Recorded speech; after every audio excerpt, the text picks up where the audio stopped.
Sejam todos bem-vindos, sejam todas bem-vindas. Este é o BAMUS, o podcast dos cursos de bacharelado em música da Universidade Federal de Pelotas. Me chamo Otávio Delevedove, sou técnico em música da universidade lotado no Centro de Artes e junto ao professor Felipe Merker Castellani coordenamos este projeto de extensão que tem o intuito de levar até você, público da universidade pública, um pouco daquilo que é produzido nos cursos de música da universidade. Neste primeiro episódio do podcast, nós vamos conversar com o músico Gustavo Cunha, ele que é um ex-aluno do curso de composição, nascido em Pelotas, e vai comentar a respeito de como ele via, o que ele entendia como um curso de música, o que ele vivenciou dentro do curso de música, o que é ser um músico profissional, quais os seus ramos de atuação, e também vai trazer um pouco da sua obra para conversarmos a respeito de estilos, coisas inerentes a um curso de música, o que se vê dentro de um curso de música que muitas vezes nós não temos nem noção ao ouvir uma composição. Mais uma vez, sejam bem-vindos, sejam bem-vindas ao primeiro episódio do BAMUS, o podcast dos cursos de bacharelado em música da Universidade Federal de Pelotas. Começando então nosso primeiro episódio do BAMUS Podcast, o podcast do bacharelado em música da UFPEL. É um grande prazer para você que está aqui conosco nesse primeiro episódio. E como abertura desse episódio, já que o nosso intuito é trazer até vocês o que é uma faculdade de música, dar um retorno para você que é público da faculdade pública, você que é público da nossa faculdade de música, né, da Universidade Federal de Pelotas, nada melhor do que trazer alguém que vem da universidade, passou por essa universidade, que vivenciou esta universidade, né? Então hoje eu vou receber aqui o Gustavo Cunha. O Gustavo é aqui de Pelotas, ele fez o curso de bacharelado em música, né, na modalidade composição. Então o Gustavo vai trazer pra gente, eu não vou me alongar muito porque eu quero ouvir dele próprio, né, o que vem a ser o bacharelado em música, um curso de composição, quais as produções, o que a faculdade proporcionou a ele, o que é ser um profissional da música, quais os aspectos, as possibilidades, as oportunidades que tem um profissional da música, né? O que o profissional da música faz? Será que ele só toca? Será que ele só canta, né? Quais as possibilidades que existem para um profissional da música? Então, sem mais delongas, Gustavo Cunha, nosso egresso do curso de música, né, vai se apresentar aqui pra gente, né? Então, dando um boa tarde, não sei se as pessoas estão assistindo de manhã, de tarde, de noite, mas boa tarde pro Gustavo. É um prazer imenso, né, ter trabalhado contigo na universidade, hoje tá te recebendo aqui enquanto um músico profissional já formado, né? E então, o que é ser? Vamos começar dizendo assim, o que você faz como profissional em música, assim, de uma forma bem resumida. Você não só toca, né? Você faz muitas outras coisas como músico, né? Então, assim, só pra gente começar a puxar a nossa conversa, né? O que hoje você, músico profissional, faz a partir desse título, né? Bacharel em música com modalidade composição, digamos assim. Boa tarde. Salve, Otávio. Boa tarde. Queria primeiramente te agradecer pelo convite. Fiquei bastante feliz e surpreso por ser lembrado. Já faz alguns anos que eu me formei no curso, então ser lembrado é sempre bom. E ainda mais para participar aqui do primeiro episódio do podcast. E então, falando sobre o que eu faço, além de compositor, né, que foi a minha formação, eu atuo também como intérprete e desenvolvo trabalhos na área de áudio e produção musical. Aí envolve gravação, mixagem,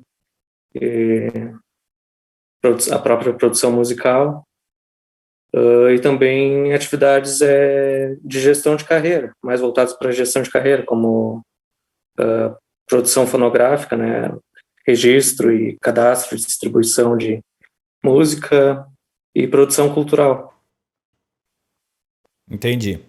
Maravilha. Então, durante o programa, né, durante o episódio, nós vamos tratar a respeito disso, mas vamos voltar um pouco no tempo. Então, você passou pela faculdade de música? Ou seja, um dia você falou, eu quero fazer uma faculdade, né? E eu vou contar um episódio que aconteceu comigo na faculdade de música, né? Para a gente começar a conversar exatamente para ilustrar essa questão do que é uma faculdade de música, né? Ou o que se pensa que é uma faculdade de música. Nos primeiros semestres do meu curso de música, existiam algumas disciplinas que elas eram compartilhadas, tá, com todos os cursos da universidade. Então, era um núcleo comum que tinha língua portuguesa voltada para projetos científicos, tinha metodologia científica, filosofia, teologia, como se tratava de uma universidade católica. Então, havia esse núcleo comum. Então, nós fazíamos essas disciplinas com o pessoal do odonto, pessoal da administração, pessoal, enfim, qualquer outro curso da universidade, né? Então, se matriculava na disciplina. E a primeira aula de língua portuguesa, havia uma dinâmica de grupo, né, básica para nos apresentarmos, e então era uma roda, e a professora falou, olha, cada um se apresenta, né, e diz o seu curso, e aí o que está à sua direita seguindo até todos nos apresentarmos. Enfim, chegou a minha vez, eu falei, olha, meu nome é Otávio e eu faço o curso de música, né? A professora olhou e falou, nossa, que legal, bacana, né? E aí, e na universidade, o que você faz? Eu falei para ela, não, eu faço curso de música. Tá, não, entendi, eu quero saber aqui na universidade, eu faço curso de música. Ela falou, não, você não está entendendo.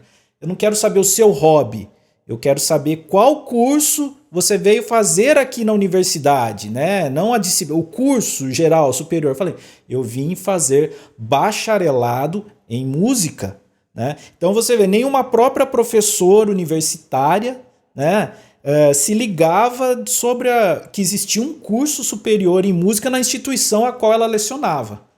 Então, por vezes, não se tem a noção de que existe um curso superior em música ou do que se trata esse curso. Enfim, puxando esse assunto, determinado momento você resolveu, eu vou fazer uma faculdade de música, né? O que o Gustavo daquela época imaginava? O que é uma faculdade de música ou o que te levou a fazer um curso de música? Você já tinha uma prática musical, foi incentivado pela família, enfim. Faz um relato breve pra gente. Nessa época, eu estava saindo do ensino médio, tinha 17 anos, e eu não tinha uma formação musical com base teórica. Foi muito na prática, em tocar com bandas, etc. Já compunha algumas coisas. E, para falar a verdade, eu não tinha muita ideia do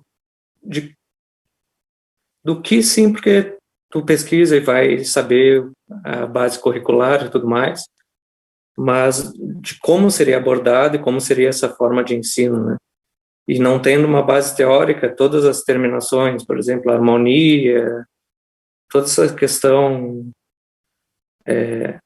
mesmo do termo e conceito da coisa mesmo, eu não tinha muito claro, assim, para mim. Então, eu fui muito meio que no escuro, e de início eu tinha muito a dúvida, eu tinha duas opções de curso, uma era cinema ou a música.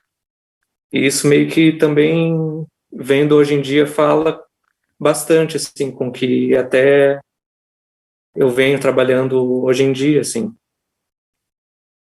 Mas eu acabei optando pela música. E aí depois, escolhida a música, eu fiquei na dúvida entre o curso de ciências musicais ou a composição. E optei por entrar em ciências musicais para ir para um caminho mais desconhecido ainda, e que acabou sendo uma escolha, não digo errada, mas acabei não me encontrando no curso de ciências musicais. Então, após um ano fazendo o curso de ciências musicais, eu pedi reopção para composição, que já era uma área mais familiar para mim. Entendi. E aí, estamos dentro do curso de composição, né? Por exemplo, você disse que o curso. E só para complementar mais uma coisa, que eu entrei no ano, se eu não me engano, foi o primeiro ano em que caiu o teste específico, né? Que passou a ser só a partir da nota ali do Enem, do SISU. Sim. E com certeza eu consegui ingressar na faculdade justamente por isso, assim, por esse aspecto inclusivo e que eu sempre achei o certo, né? E apoio até hoje. Só para quem nos assiste, quem nos ouve entender, existe uma tradição das faculdades, das universidades, né, dos cursos superiores em música, né, onde geralmente se pede uma prova específica, né, a fim de você ingressar no curso. Tá? Então, Sim. geralmente, para o pessoal que faz a performance, né, a questão do instrumento, então já se exige um bom conhecimento técnico, né, no instrumento, a fim de ingressar na faculdade de música. E na universidade pública, né, de uma forma geral, nas universidades federais, muitas aderiram a essa questão, como o Gustavo disse, inclusiva, né? Porque, por exemplo, a UFPEL está localizada no sul do Brasil, mas ela é uma universidade federal, pública, ou seja, mantida com recursos da União, né?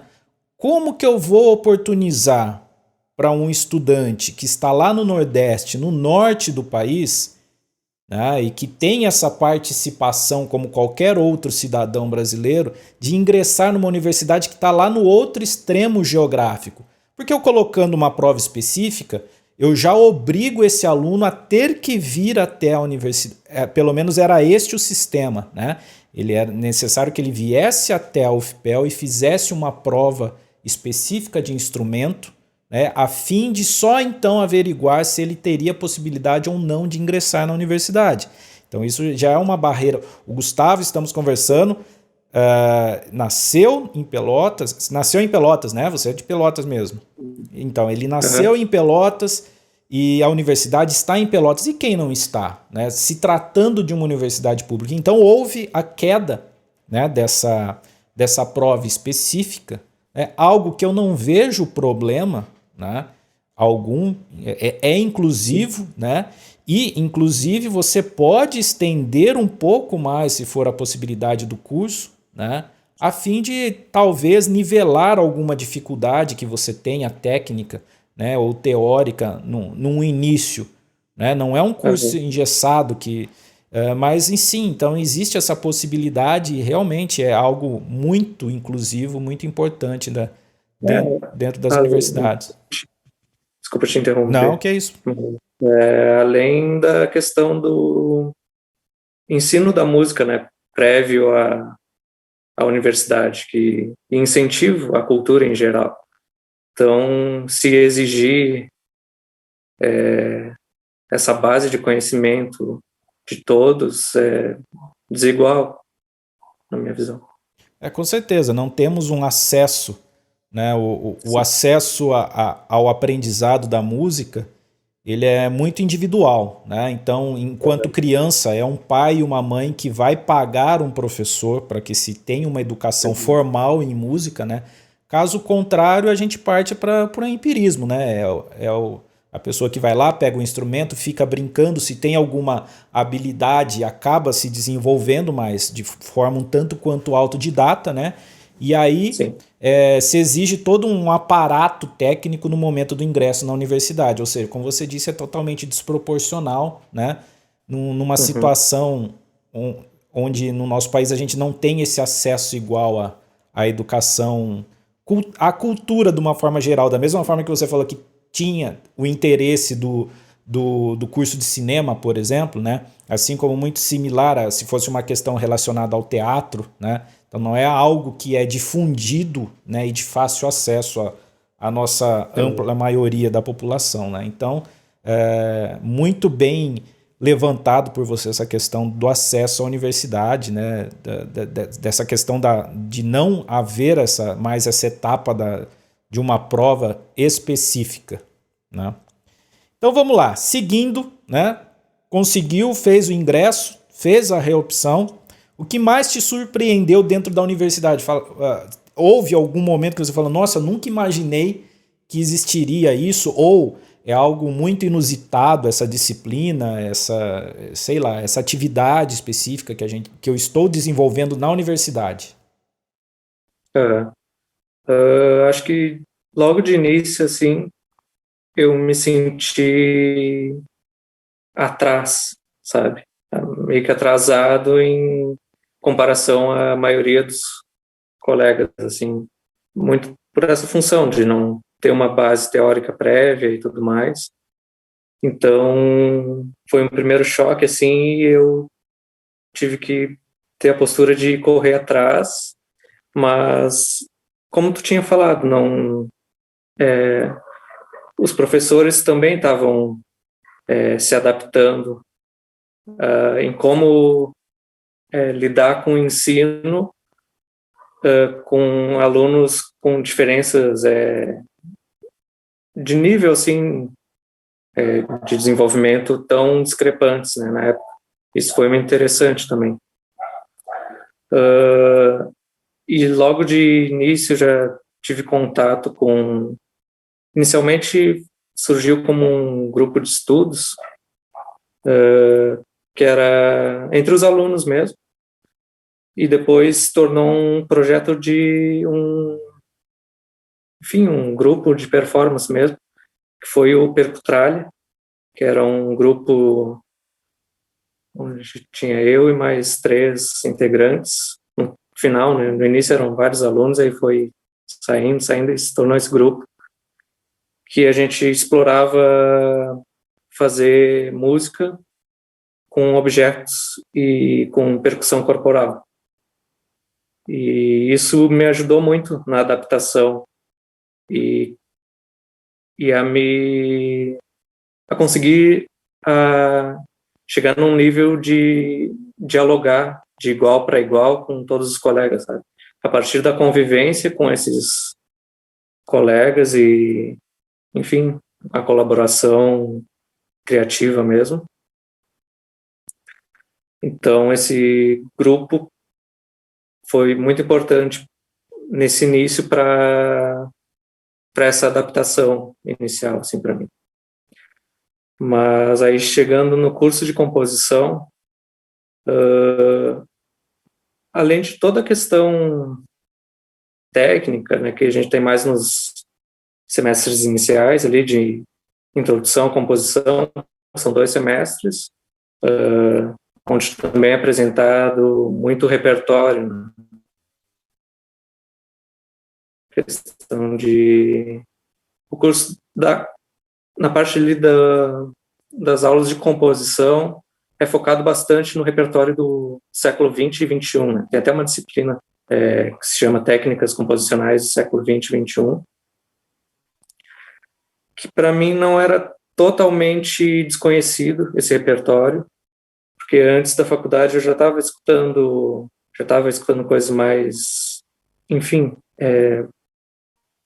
mais experimentais, free jazz, coisas assim que sempre eu via citado algumas referências que eu fui ouvir de novo nesse repertório, só que nessa época, antes da faculdade, era mais uma questão de ouvir e gostar ou não, sabe, mas não compreender o que estava sendo feito ou o que estava sendo pensado ali composicionalmente, né?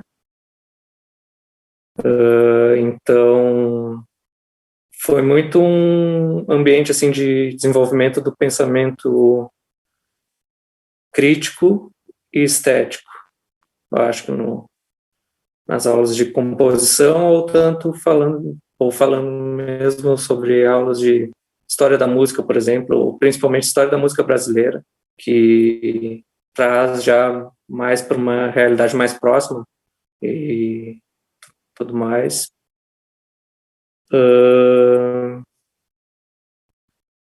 E muito também pelas aulas de composição serem aulas coletivas, né? Acho que isso colabora muito para desenvolver o pensamento crítico e estético, porque, enfim, tu, além da tua produção semanal que tu vai levando na aula, tu ouve a produção dos colegas e é sempre discutido em aula. Na minha época, não sei como é hoje, mas eram sempre discutidos em aulas e tu tinha que se posicionar para dar considerações sobre o que o colega trouxe.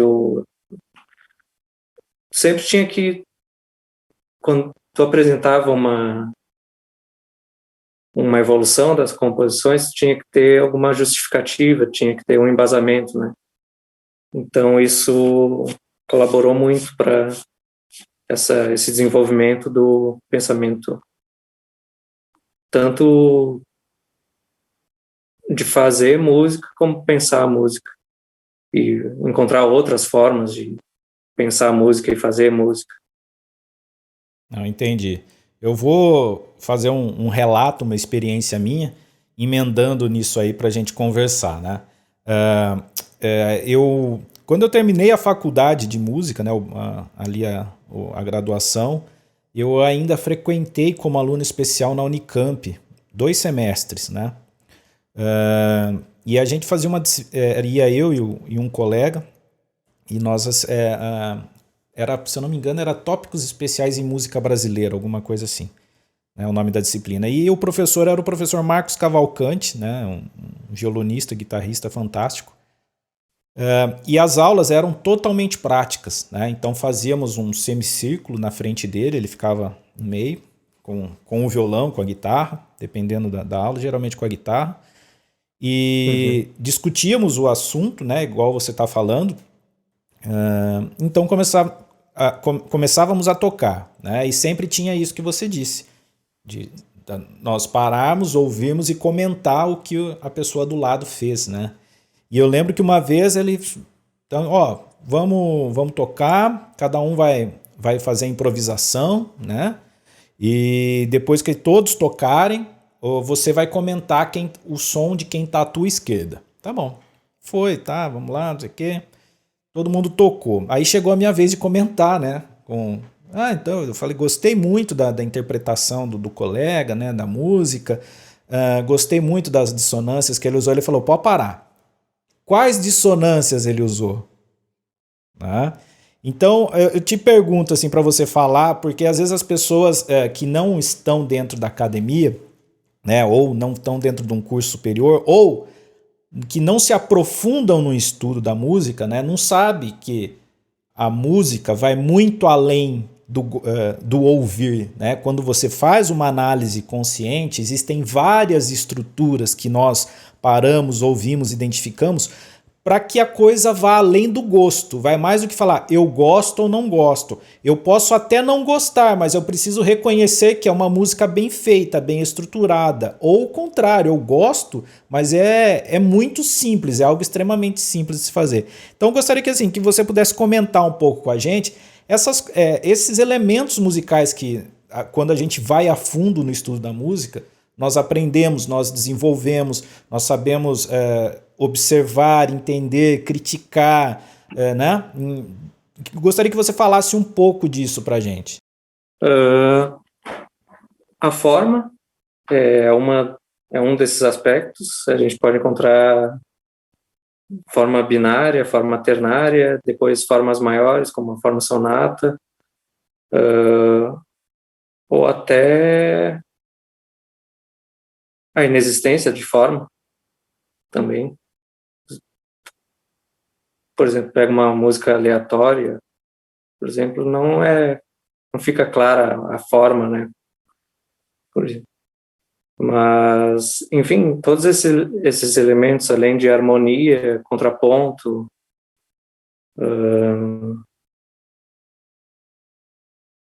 tem muita coisa que dá para citar que a gente tinha que se embasar para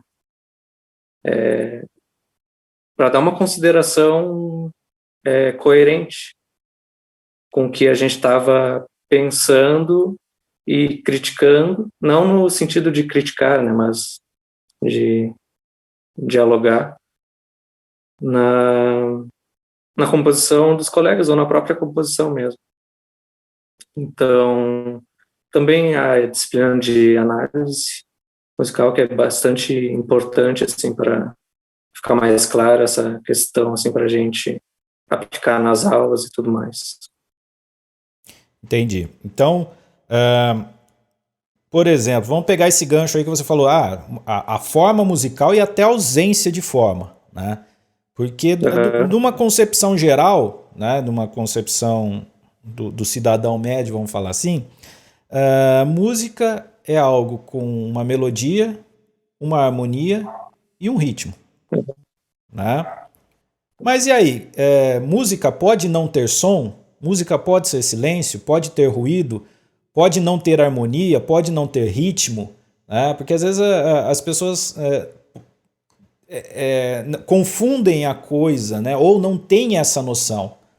Então, comenta pra gente, música pode não ter som ou ter ruído? Música pode não ter ritmo ou ter momentaneamente ritmo, ou ser sem ritmo algum? Pode não ter melodia? Como que você trata e como que é tratado isso entre compositores, por exemplo? Uhum. Pode, tudo que tu falou. Eu acho que é difícil falar o que não pode, né? Para mim, na música, não existe certo ou errado.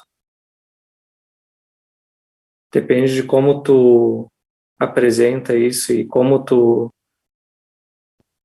enxerga mesmo a coisa.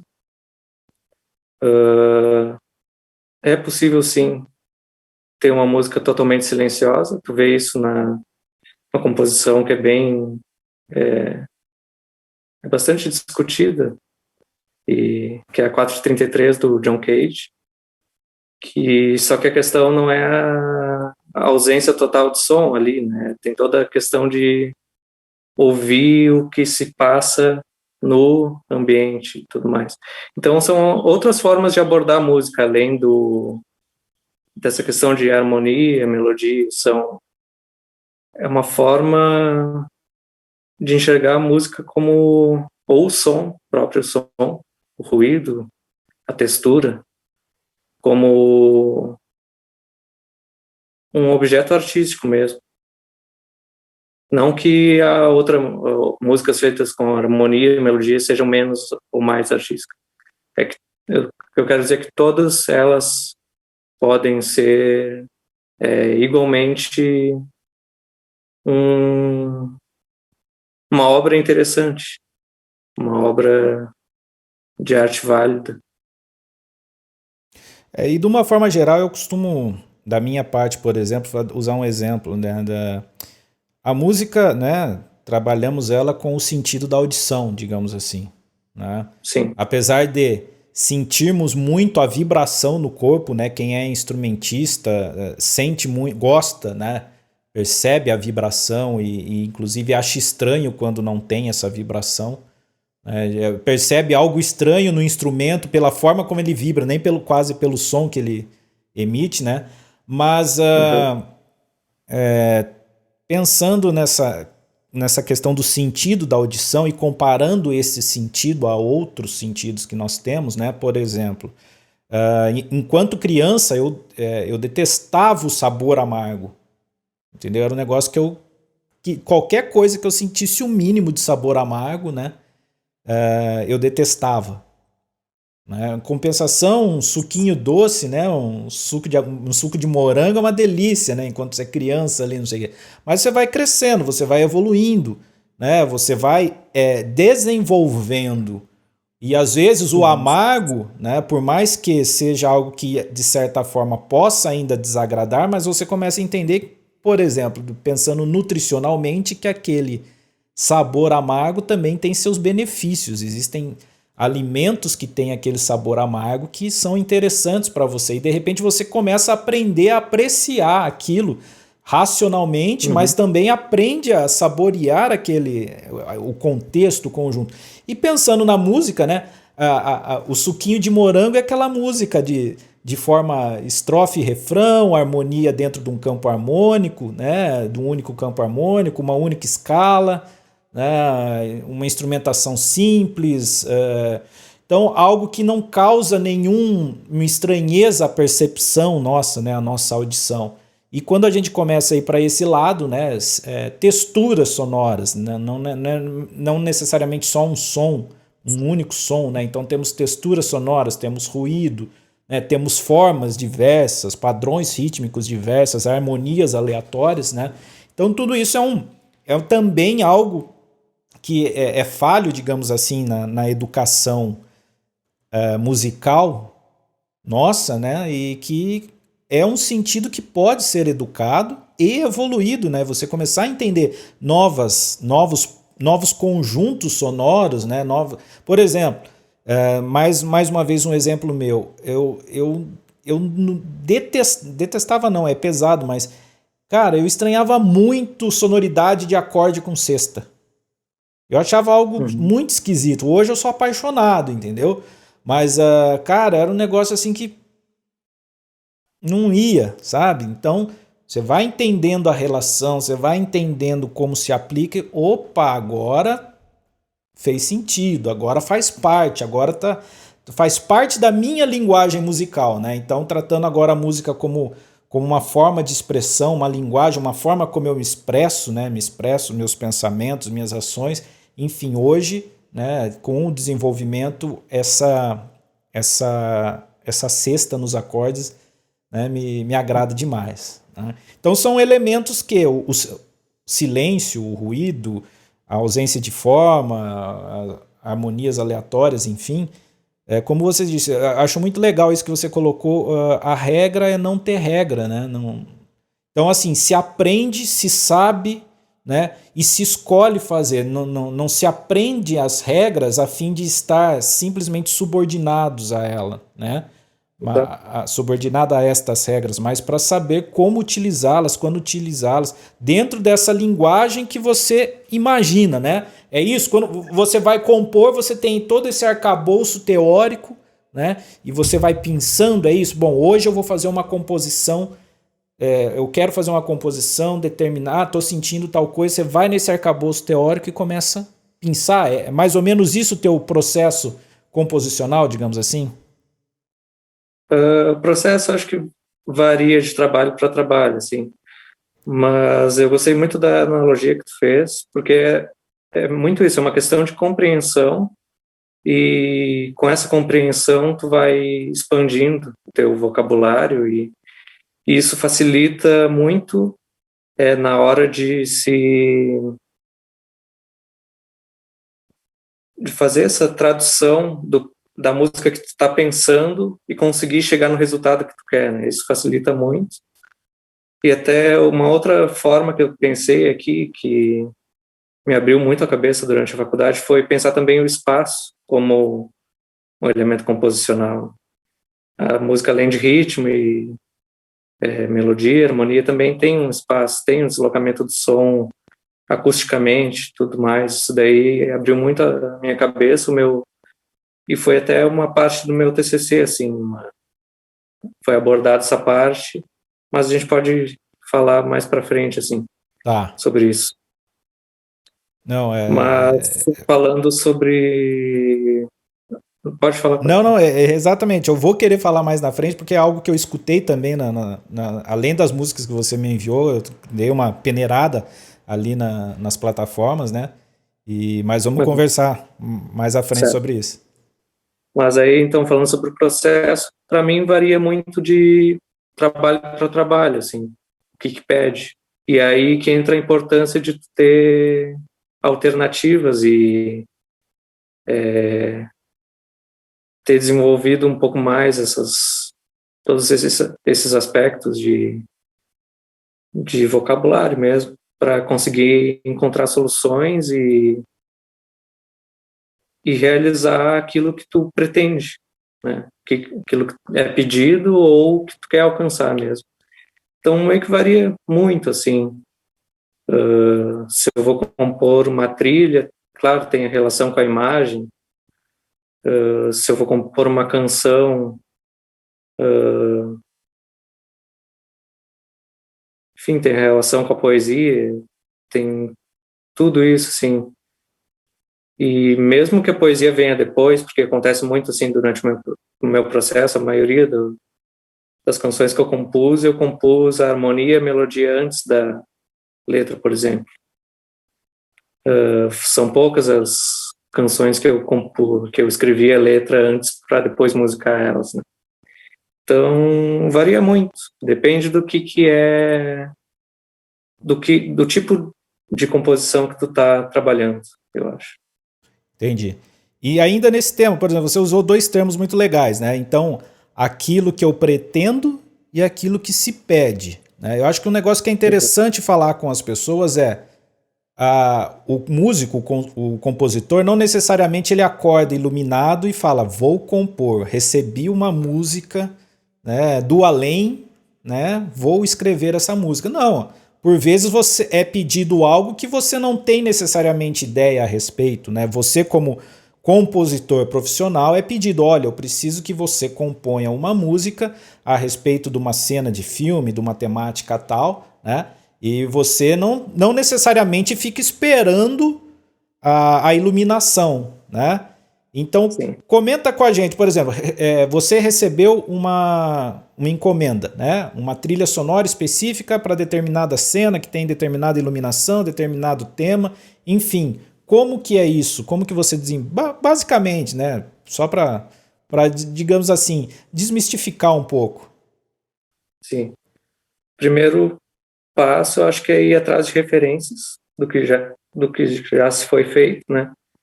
Para entender o que está sendo pedido. E e, é, e, na verdade, parte muito de mim pedir para quem está encomendando, pedir referências mesmo, do que ele está esperando como, como resultado, para mim entender onde a pessoa quer chegar, porque às vezes ele pode estar pedindo uma coisa, só que ele não é realmente aquilo que ele precisa ou que ele quer mesmo. Então, o primeiro passo seria ir atrás de referências para ter esse entendimento e, a partir daí, desenvolver a forma como eu consigo desenvolver aquela temática, ou etc. Sim, ou seja, dentro daqueles elementos que você tem, né, disponível do seu arcabouço aí de linguagens e conhecimento, você vai fazer essa montagem, né? No caso Isso, musical, né? ah, Dentro do objetivo de quem te encomenda. Isso é muito interessante porque tem pessoas que realmente não têm a noção da linguagem musical, né? E chega para. A gente sempre brincava com esse exemplo, chega assim, dá.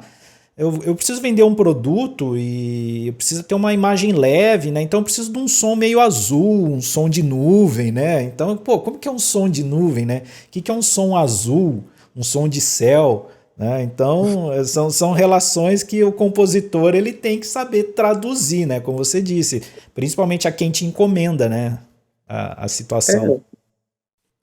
pode até existir um som azul, um som de nuvem, mas o som azul para mim é um, e o som azul para ti é outro, com certeza. Então é preciso entender qual é esse som azul que a pessoa entende, né? O azul de cada um. Isso. Não, é bem legal. E aí você tocou no assunto, me é encomendado uma trilha sonora. Uhum. Quais os cruzamentos que a música te permite, além de tocar, interpretar, escrever música? Quais outros meios, né, que a música te levou e te leva? O que você produz além da música, mas que também através da música, né? Que a música te proporcionou? Sim. Eu acho que muito assim do que eu trabalho hoje em dia, eu comecei a desenvolver meio que em paralelo à faculdade, na segunda metade assim da faculdade para o final, muito porque eu era uma coisa meio que, como se diz, inconscientemente, mas conscientemente, eu já estava meio que mirando o que eu poderia trabalhar, né, após a faculdade, porque eu não me via trabalhando, por exemplo, com música de concerto. Então eu tive que pensar, tá, dentro da minha realidade, dentro do meu contexto, com o que eu quero trabalhar, o que eu quero desenvolver depois da faculdade, mesmo que eu utilize tudo que eu aprendi aqui, mas contextualizado num mercado de trabalho dentro da minha realidade e até voltando para referências que eu tinha, assim, e gostaria de trabalhar. Então, nesse período eu lancei tipo um álbum solo com canções minhas,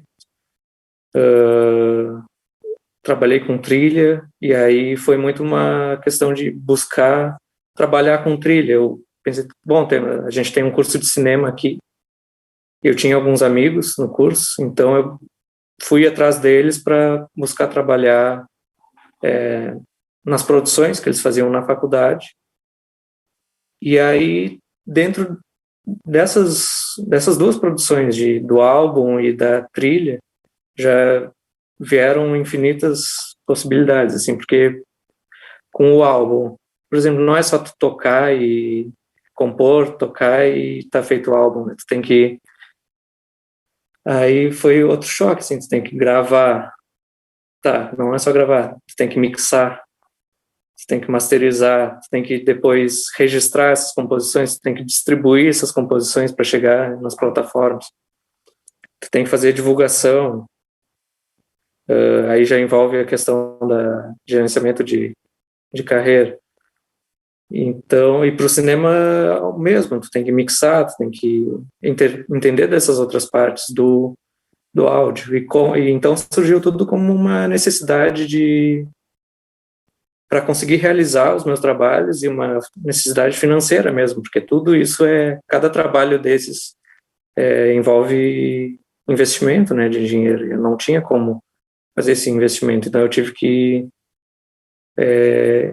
experimentar, pesquisar e aprendendo fazendo mesmo coisa, pesquisando e fazendo todas essas etapas assim. E aí tudo isso são coisas que eu trabalho hoje em dia, com gravação de áudio, mixagem, trilha sonora. Às vezes nem é para algo musical mesmo. Às vezes eu tenho que gravar uma narração. Eu trabalhei muito no último ano, agora em 2021, com edição de vídeo, por exemplo, que financeiramente foi o que mais rendeu assim, para mim. Foi a questão mais que trabalhos com música ou com áudio, foi a questão de edição de vídeo. E que foi muito por ter esse contato com o cinema, assim, que eu desenvolvi. Então podemos falar que são áreas correlatas, né, e que a própria atividade musical te acaba encaminhando, né? Então eu vou gravar uma trilha para cinema, acabo fazendo contato com o pessoal do cinema. Eu que também trabalho com áudio, né, sei que existe uma semelhança na questão da edição, né? Claro, uma coisa é o som, outra coisa é a imagem, mas enfim, não é uma linguagem totalmente avessa, né? É possível se aprofundar sem grandes dificuldades, uma vez que você já trabalha com a música, com o áudio. E muito legal você exemplificar isso, porque às vezes quem ouve a música, né, ouve uma música num rádio, ouve numa plataforma digital, né, não tem essa noção que não é simplesmente tocar, né? Então existe a parte de chegar, compor, gravar, aí é preciso trabalhar esta gravação, né, a fim de que ela tenha uma boa qualidade. Uma vez feito isso, para que isso seja disponibilizado, tem toda essa questão do registro, né, da música, o que não é só chegar lá e colocar teu nome, né, é preciso registrar quem participou da gravação, etc., né, para posteriormente ainda ter a burocracia de inserir em plataformas, né, ou de prensar, né, fazer a produção da mídia física especificamente, né, que é algo que não está mais tão em alta, mas que existe, sempre existiu. Então é um trabalho a mais e um custo a mais, né, também para ser feito, né? Então cada etapa dessa tem um custo, existem profissionais envolvidos e é claro, quanto mais autossuficiente o músico for, né, é menos gasto que ele vai ter no sentido de fazer a própria produção, né, produzir o próprio material. Quando ele é contratado é uma coisa, né? Ah, não, eu estou sendo contratado para fazer uma mixagem, né? Ou estou sendo contratado para fazer a parte burocrática, fazer o gerenciamento da carreira, etc. Agora, outra coisa é você produzir o próprio trabalho, onde todo o recurso vai sair de você, né? Sim. Eu acho importante também abordar que é meio que para não romantizar também, porque é muito por uma necessidade mesmo, porque o ideal mesmo seria ter cada profissional exercendo a sua função, né? Esse seria o ideal, mas a realidade acaba sendo outra, porque é exaustivo, né? Pensar e realizar todas essas etapas assim sozinho ou às vezes com mais um grupo de pessoas e além do mais que a colaboração com outras pessoas sempre é mais enriquecedora, né? Sim. Então, Do vamos lá. que não pode seguir. Então, a gente está falando assim, tem todo esse trabalho, você entrou para a faculdade, começou a desenvolver tudo isso na faculdade, então, temos trabalho teu, tem atividade tua enquanto intérprete, né, enquanto instrumentista, enquanto compositor, né, o trabalho com o audiovisual que você está relatando, né, todo esse trabalho. Mas vamos nominar, vamos começar a pontuar agora, falar da tua obra musical, né?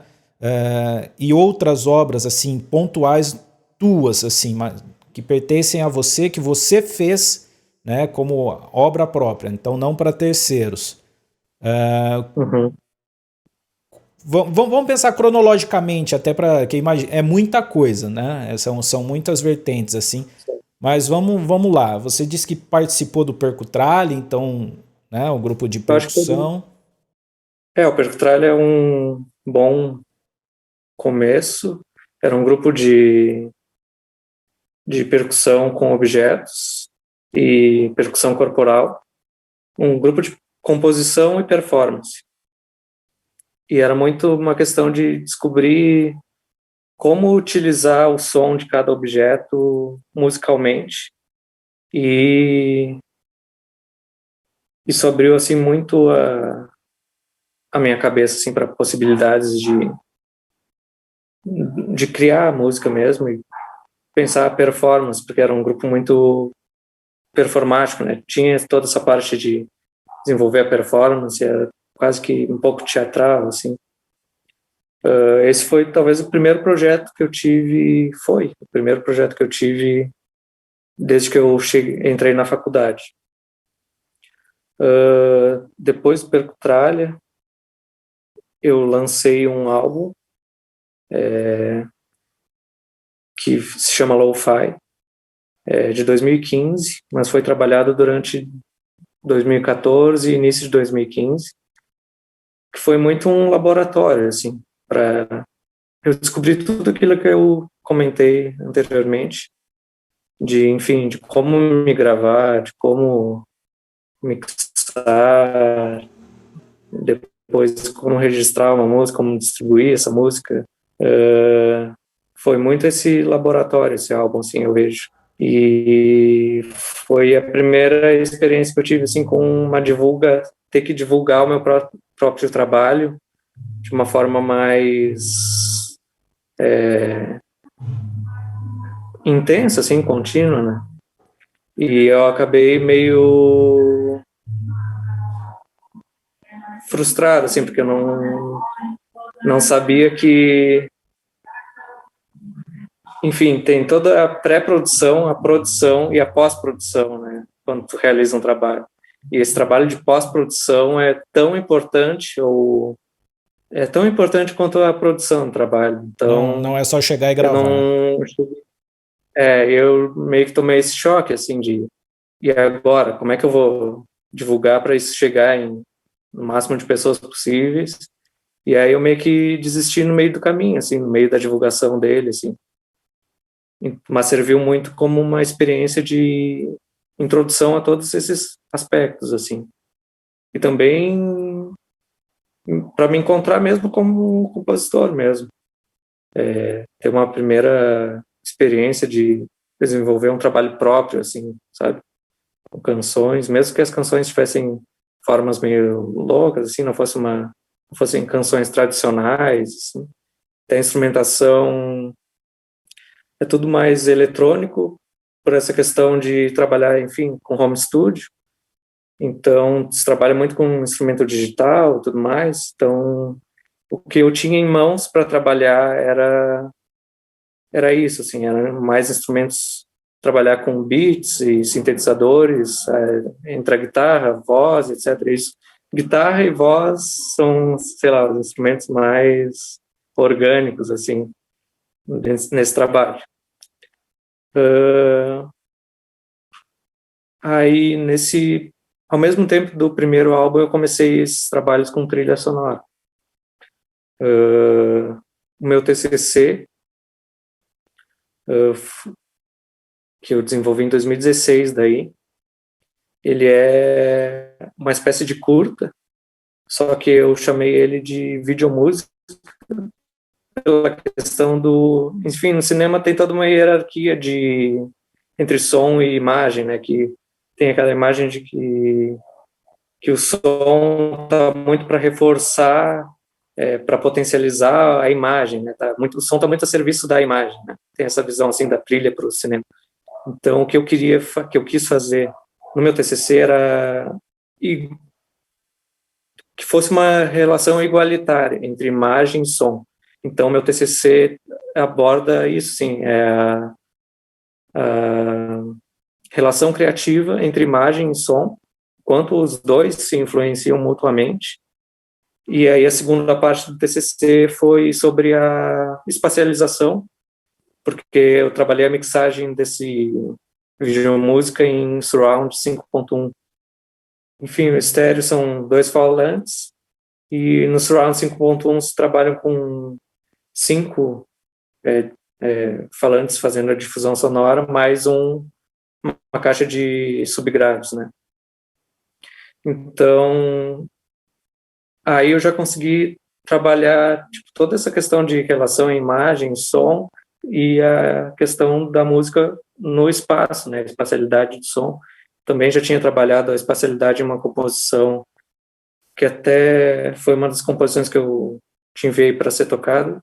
Aqui vai ser em estéreo, pela impossibilidade, né, de fazer, mas originalmente ela era em quadrifônico, que aí são 4 falantes para fazer a difusão sonora. Vamos ver, pensando cronologicamente. Aí, enfim, eu me formo e o primeiro trabalho, assim, que eu desenvolvi foi o meu segundo álbum, que se chama Vagalume Grão. Ele é de 2018, foi desenvolvido ali entre segunda metade de 2017 e início de 2018, que aí o processo é um pouco diferente do meu primeiro álbum, porque eu queria trabalhar com outros músicos, né? Não queria mais ter só a minha visão ali gravando tudo e, sabe? Queria colaborar com outros músicos dentro das minhas composições. Então, e também queria esteticamente desenvolver esse trabalho com uma instrumentação mais orgânica mesmo, e não eletrônica, porque as composições pediam, assim, era como eu enxergava elas. Então eu trabalhei com outros músicos e gravando esses outros músicos de forma em home studio mesmo, só que muda um pouco o processo. Muda a forma de captação, de som, tu tem que encontrar soluções, porque por exemplo, para captar uma bateria, todas as baterias desse álbum foram captadas só com 2 microfones condensadores. Então, para cada faixa, ou às vezes até dentro de uma parte da faixa, a gente tinha que encontrar soluções de posicionamento desses microfones para captar da melhor forma as peças que eram tocadas ali na bateria. Então foi um processo muito interessante, assim. E trabalhar com outros músicos, o contato com outras pessoas e a colaboração com outras pessoas vale como um aprendizado, assim, de realmente muito tempo, assim, pouco tempo tu aprende muita coisa, assim, com trabalhando com outros músicos e sabendo a forma como eles pensam a música, como eles tocam, enfim. E também esse trabalho foi o primeiro trabalho que eu lancei, daí já não por conta própria, assim, independente, indo atrás, fazendo aquelas funções de distribuição e tudo mais. Foi um trabalho já lançado por um selo, que é a Escapula Records, que é um selo originalmente aqui de Pelotas, que agora se encontra em Porto Alegre, atuando em Porto Alegre. Mas é isso. Aí, depois desses trabalhos, vieram os outros trabalhos com trilha. Num desses trabalhos tive a oportunidade de trabalhar num projeto que teve estreia e algumas exibições no cinema aqui, o Cineflix, que fica ali no shopping. Então é uma experiência diferente, né, de se escutar, né, ver, escutar um projeto dentro de uma sala de cinema tradicional, assim, é interessante. Anteriormente era só, enfim, os curtas eram lançados online, ou tinha algumas exibições também que eram legais aqui no próprio Cine UFPEL, né, que é legal também. Aí, após esses trabalhos com trilha, assim, eu comecei a expandir um pouco mais os trabalhos com áudio. Não tão voltados à música, mas, às vezes, captação de ambiência, captação de narração, trabalhar com exposições. Enfim, teve uma exposição, um projeto que fizemos em coletivo, que foi uma exposição fotográfica, e que tinha o recurso de audiodescrição das fotografias. Então, trabalhar então com profissionais de audiodescrição e gravar essas audiodescrições também foi outra área que eu desenvolvi, assim, nesse meio tempo. E aí, chegando no último trabalho, assim, meu trabalho, assim, foi um EP que eu lancei durante a pandemia, final de 2020, que aí foi outro processo, assim, porque eu queria trabalhar com outros músicos, mas também tinha a impossibilidade do encontro presencial, em função da pandemia. A pandemia estava em alta ainda, muito em alta. Estava meio que no início, né? Naquela fase que a gente não sabia o que estava se adaptando a como trabalhar, né? Não tinha muito. Então, ele traz de novo uma sonoridade mais de sintetizadores e tudo mais, mas trabalha com outros músicos à distância. Tem 2 faixas que eu selecionei para serem tocadas aqui, que uma eu trabalhei a letra com a Camila Cook à distância. A gente meio que foi trocando ideias, conversando sobre a letra e construindo ela num doc de Google Drive, assim, sabe? Colaborando dessa forma. Depois ela gravou a voz e tudo mais. E a outra música é uma composição que eu até tinha desenvolvido inicialmente na faculdade. Ela era um semestre que a gente tinha que desenvolver a forma sonata. Então eu fiz uma sonata para guitarra e sintetizador na época, e que aqui eu adaptei para sintetizador, só para sintetizador, todas essas linhas, esse contraponto, que é uma música, acho que, se não me engano, em 4 vozes, se eu não me engano. Às vezes tem mais vozes, mas enfim. E aí eu colaborei com o Lucas Fê, que ele gravou uma bateria, então ficou como se fosse uma sonata para sintetizador e bateria. Sintetizador e bateria, muito bom. Isso. E foi isso. E esse EP também me permitiu expandir, assim, porque o EP, ele, por ser um formato reduzido, né? Enfim, ele tem 3 músicas só, então deu mais tempo de eu desenvolver outras partes, assim. Então ele se expande para um EP visual, que tem também, assim, tem no YouTube. Todas as músicas com vídeo, e esses vídeos foram construídos através de colaboração com pessoas. Eu fiz tipo uma chamada, convocando quem quisesse enviar vídeos. E aí eu determinei 2 temas, assim, mas livre, assim, de livre interpretação, e recebi vídeo de 26 pessoas, assim, do Brasil e até de uma pessoa da Argentina, assim. Foi bem legal. Que excelente. E aí, a partir desses vídeos, aí, claro, vem um desafio, né, de como que eu vou fazer todos esses vídeos dialogar uma coisa só. Aí entra muito até na questão de que tu pensa esteticamente o som, né? Tu tem que, enquanto eu penso esteticamente o som, eu penso esteticamente o álbum, e aí eu tinha que contextualizar esse vídeo dentro de toda essa estética e conceito, né? Mas eu acredito que eu consegui, assim. Tá no YouTube, se chama Butô. Eu acho que eu não tinha falado o nome do EP ainda. É Butô. Tem o EP visual lá no YouTube.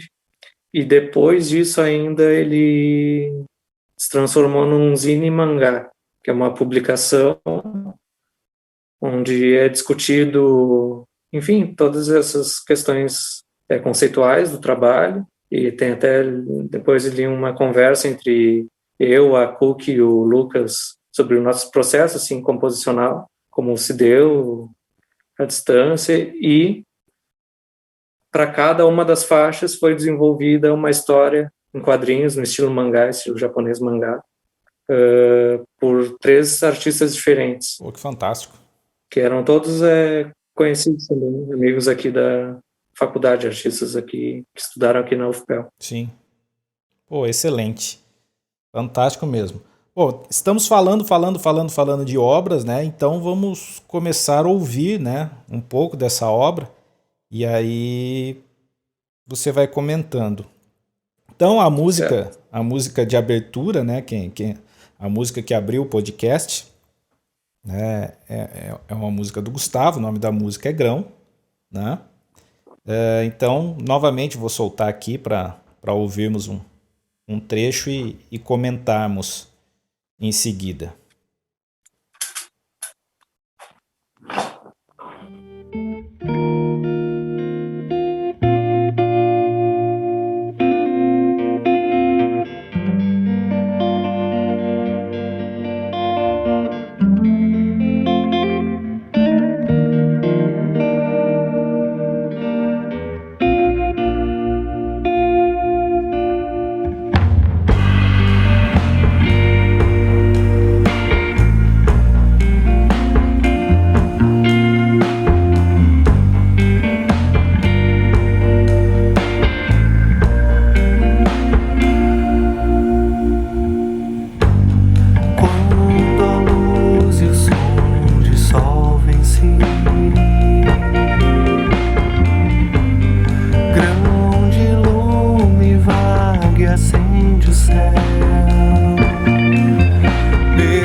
Enquanto a música vai tocando aqui no fundo, vamos conversar um pouco sobre ela.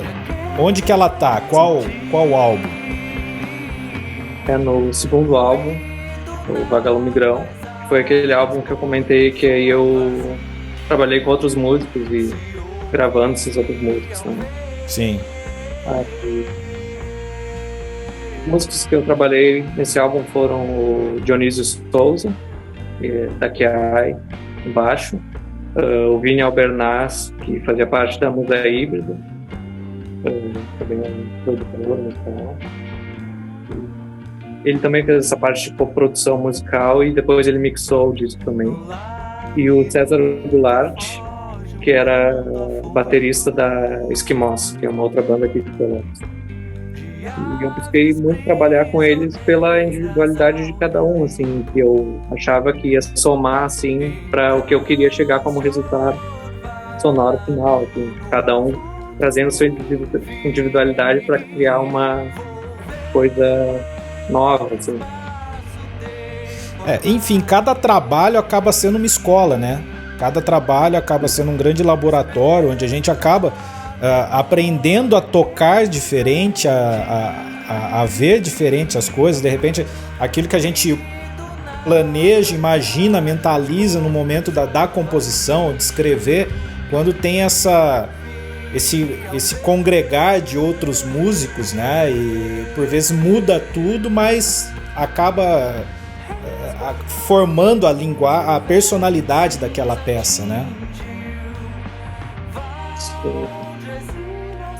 Não tem muito controle, assim, a coisa se expande sem... não tem como segurar, assim, a coisa. Naturalmente ela vai para outros lados e no meio do caminho tu vai encontrando até o som que aquele trabalho vai encontrando o som do trabalho, assim, meio que no meio do caminho sempre. Não sei quanto a você, mas para mim, enquanto músico, né, o vivenciar a produção, né, o passo a passo ali, para mim, por vezes, é muito mais prazeroso, assim, porque você vai vivenciando esse crescimento, você vai vivenciando essa troca de energia, essa troca de linguagem, né? Você vai presenciando outra pessoa participando do teu trabalho, né? E você vai crescendo junto, você vai, poxa, nunca pensei isso, né? Adicionado ao trabalho. Pô, amplia, né? E assim, para mim, eu gosto muito do vivenciar o fato de você estar num estúdio, então o durante, né? O durante ali, para mim, é muito prazeroso, muito importante. Sim. Não, pode. Não, eu vou abrindo a outra música aqui, mas vai falando. Certo. Sim. Só uma coisa assim que, claro, tu vive todas essas etapas, né? Desde do início da composição até o desenvolvimento dos arranjos, da gravação, a mixagem, tudo. Mas eu sempre brinco que eu queria ter um botão para desligar, principalmente no final ou no processo final de uma mix, de apertar esse botão e desconhecer a música, né, para ouvir, porque às vezes tu tá nesse processo de mix que é meio infinito, assim, tu tem que realmente desistir da mix um momento, porque às vezes tu já nem consegue mais pensar, assim, no que... Você acaba ficando tão infectado, né, digamos assim, tão dentro do negócio. Exato. Ali que... E realmente não tem fim. Você sempre acorda com eu posso mudar isso. Exato. Sempre tem algo para alterar, algo para corrigir, coisa assim. Mas... esqueci que eu ia falar. Não, esse do botãozinho aí acho que para todo mundo que trabalha nessa questão da produção mesmo, né? Uhum. De ter uma visão externa, um pouco. Porque tu está tão dentro do processo que às vezes eu queria ter a oportunidade, assim, de ter uma visão completamente externa principalmente mais pro final, assim, dos processos todos. Porque eu percebo assim que pelo menos nessa linha que a gente está conversando, por vezes você se esquece que existe, digamos assim, você acaba fazendo um negócio, você vai mergulhando tanto, né, para você tá algo tão natural ali, etc, que às vezes você esquece do entorno, né? Às vezes quem tá no entorno, às vezes não tá entendendo com tanta naturalidade, né, quanto você. Ou algo que é extremamente natural para você naquele momento, pode ser que não esteja, como você falou, a gente não tem mais aquela visão externa, né? Como a gente tem eu vou ouvir a obra, a música, o trabalho de alguém, e você consegue ouvir, consegue opinar, consegue perceber. E é isso exatamente esse ponto crítico da sua própria obra, né? Que às vezes você está tão ali inundado que some, né? Você perde, não tem como fazer. Sim. E realmente esse botãozinho seria muito interessante. Então foi bem legal de trabalhar com o Vini como coprodutor, porque ele já tinha conseguia ter essa visão mais externa do processo, sabe? Então, porque uma das funções do produtor mesmo é auxiliar nessa questão, né, de orientar o músico a chegar no resultado que ele deseja, e muito tendo essa visão externa, assim, do trabalho, uma visão do todo, né, de todo o contexto do álbum, ou, enfim, do formato que for. Mas, então, foi muito legal trabalhar dessa forma, assim, tendo uma pessoa ali coproduzindo comigo, diferente já do primeiro trabalho lá, que era eu fazendo tudo, assim, sabe? Então fica meio que muito aquela visão, assim, autocentrada, assim, da coisa. Sim. É meio difícil, assim, de lidar, assim. Então, seguindo, vamos ouvir mais uma. Então, A Flor da Pele que Habito, ela é do mesmo álbum, né? Sim. Então, vamos lá.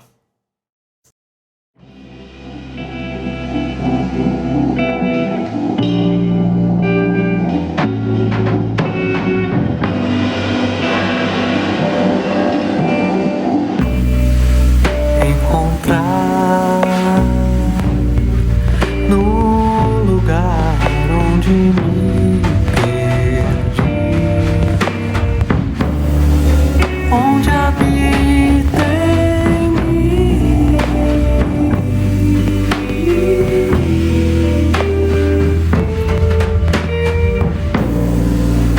uma flor que se ao nascer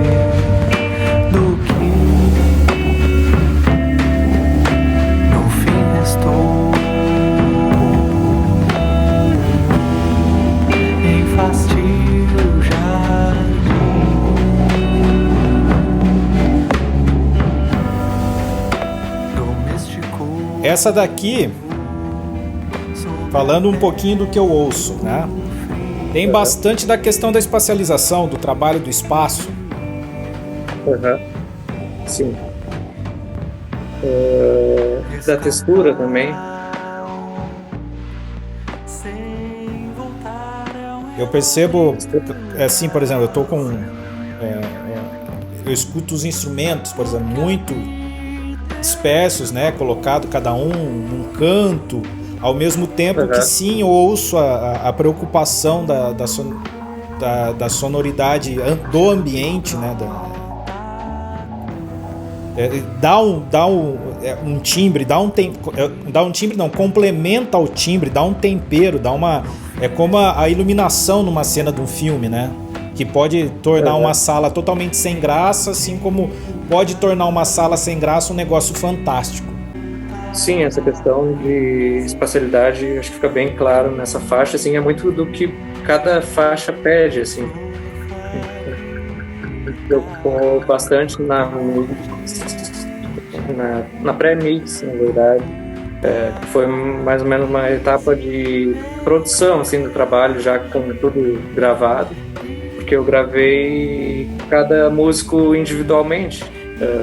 Eu ia na casa deles com um equipamento assim básico de gravação e gravava, e eles nunca chegaram a tocar na mesma sala, todos os músicos que participaram do álbum. Eu gravei cada um deles individualmente, e também com cada músico o processo foi diferente, assim, de construção das linhas e tudo mais, do arranjo. Mas então, chegando nessa etapa de produção, por exemplo, nessa música ela pedia essa espacialidade, essa textura, abrindo, né, o espaço e oferecendo, como tu falou, um tempero enquanto os instrumentos atuam, né, como base, assim. E depois, claro, na mix o Vini desenvolveu, potencializou isso ainda mais, assim, trabalhando esses elementos todos. E outra coisa dessas composições desse álbum, uma outra colaboração foi nas letras. A Gabriela, que ela escreve, ela é artista visual, trabalha com fotografia, com escrita, poesia. E para esse trabalho eu queria que a poesia das letras fosse um pouco mais clara e menos abstrata que no primeiro álbum foi. Então também teve essa colaboração nessa parte da poesia. Entendi. Um ponto muito legal que você falou foi essa questão que os músicos não tocaram juntos, né? Então, por vezes, o senso comum diz, para gravar a música se juntam todos os músicos dentro de uma sala, de um estúdio, né? E assim se grava. Ou se grava ao vivo num palco, enfim, e não, né? São diversas possibilidades, né? E uma delas, né, como você está apresentando, um por um, manualmente, artesanalmente, né? E depois fazer a união de tudo isso. Isso. Em dias diferentes, meses diferentes até, às vezes. Então a música lá estava de molho, às vezes, o arranjo incompleto por muito tempo. E aí depois depois da fase da gravação vem a fase da mixagem, onde tu pega todas essas faixas, né, individuais de instrumentos, ou no cinema ambiências e diálogos e enfim, tudo mais, e transforma numa coisa só. Equilibra tudo, claro que reduzindo muito, né, o que é o processo de uma mix, falar que é só equilibrar, porque envolve todo um aspecto artístico até, e enfim, é aí que entra a equalização, compressão, às vezes efeitos. O efeito também pode vir na gravação já direto e tudo mais, mas todas essas etapas que fazem parte do processo geral. Do processo para chegar no resultado final, que é a música. Essa faixa estéreo ali, com tudo como se ouve hoje, assim. Então vamos lá, vamos passar agora para a terceira música que você mandou para mim, que é a Imago.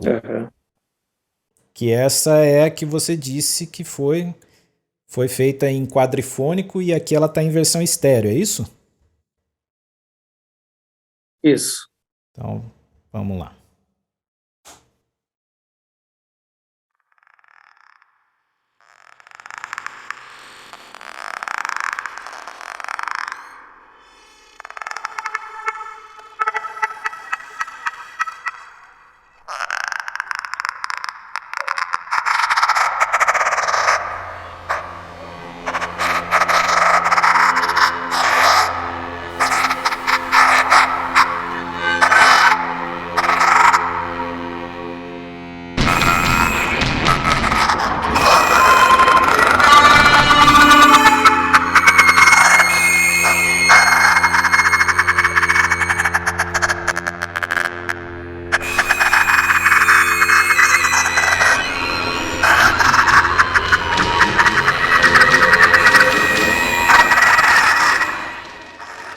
Bom, conforme a gente já conversou um pouco antes, né?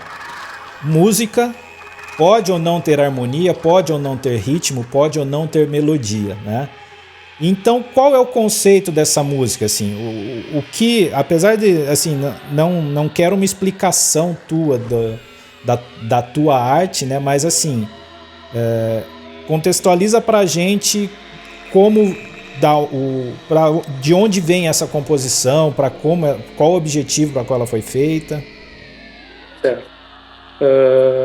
Esse foi dentro do curso, assim, meu segundo contato compondo com música eletroacústica. A primeira que eu desenvolvi mais essa questão da espacialidade, aí desenvolvendo em quadrifônico, né? E muito também se dá pela oportunidade de trabalhar com equipamentos lá, por exemplo, no laboratório de composição, né, que é possível de se desenvolver essa espacialidade lá, porque tem o equipamento, tem os 4 falantes, tem a interface para conseguir desenvolver. Então, também a universidade é um espaço que abre essas possibilidades, né, para a gente trabalhar coisas que às vezes a gente não conseguiria fazer por conta própria, enfim. Mas, então, aí pensando nessas coisas assim, não tem harmonia e coisa assim. Eu estou trabalhando com sons pré-gravados. Então é uma música totalmente construída a partir de sons pré-gravados e a manipulação desses sons para chegar num resultado.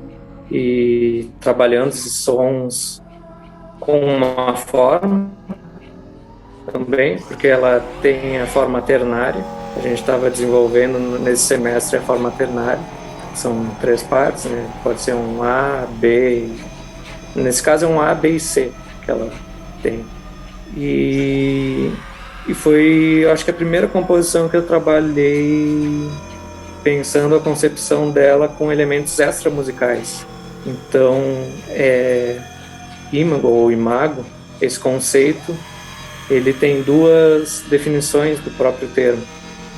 E a partir dessas 2 definições, me ajudou a conceber a composição no todo, assim.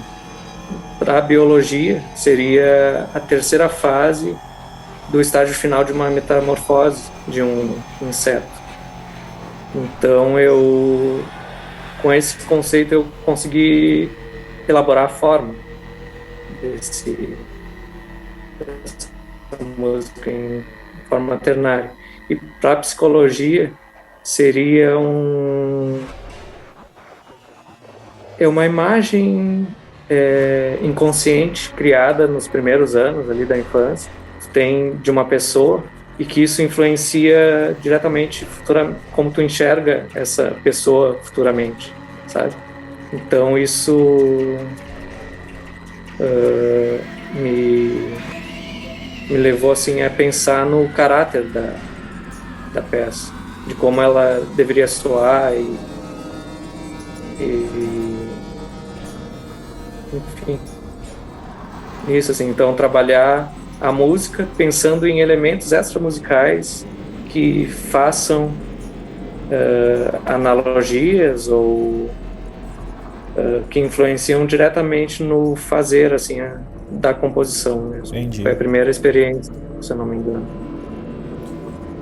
E também essa composição eu tive a experiência de mandar foi a primeira vez, mandei para uma Bienal de música contemporânea, que não foi selecionado, mas eu tive essa experiência assim, de enviar assim, para uma Bienal. Foi incentivado, enfim, pelos professores e tudo mais.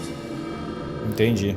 Então, ou seja, né, a música muito além por exemplo, deixa eu soltar, para os mais desavisados, então vamos além a gente está ouvindo aqui muitos elementos, né? E por vezes a forma passa desapercebida, né? Então a forma a gente está acostumado, tem que ter letra, né? Tem que ter estrofe, tem que ter refrão, não sei o quê. E o fato de não conduzir isso... Pega as duas músicas anteriores, elas estão totalmente dentro de uma estrutura de uma música pop, por exemplo. Sim. Com verso, refrão, ponte e tudo mais. Aqui é um caso diferente.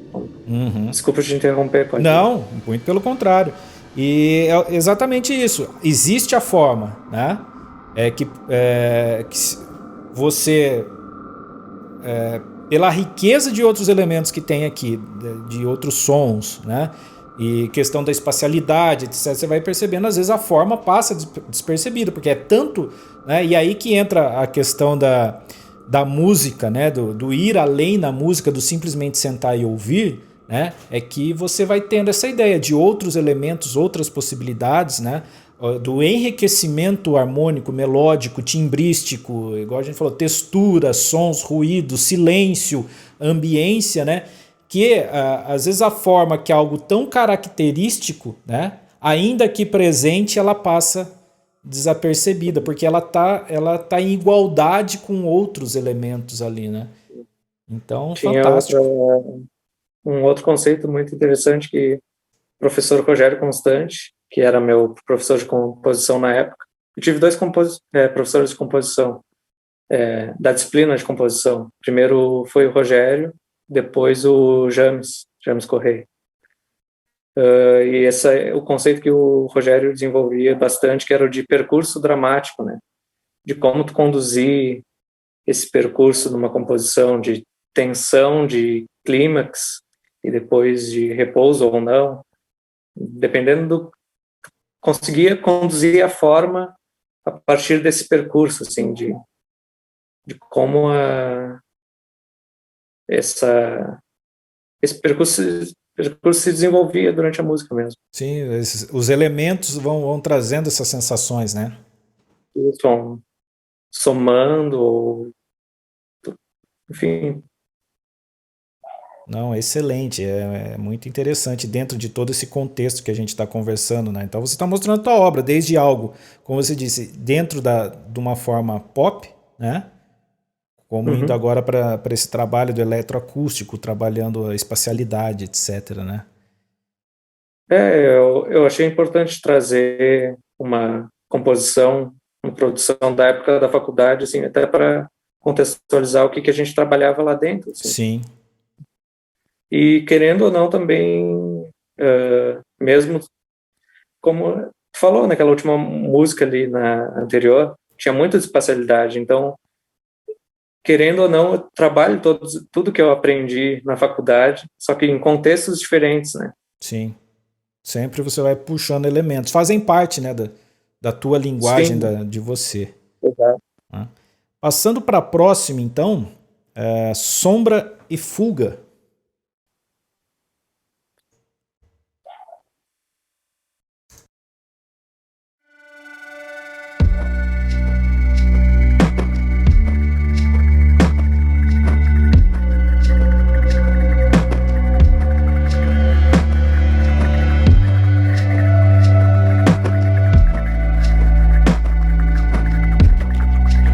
Atravessa a noite em letras neon, sem luz no chão, a minha sombra é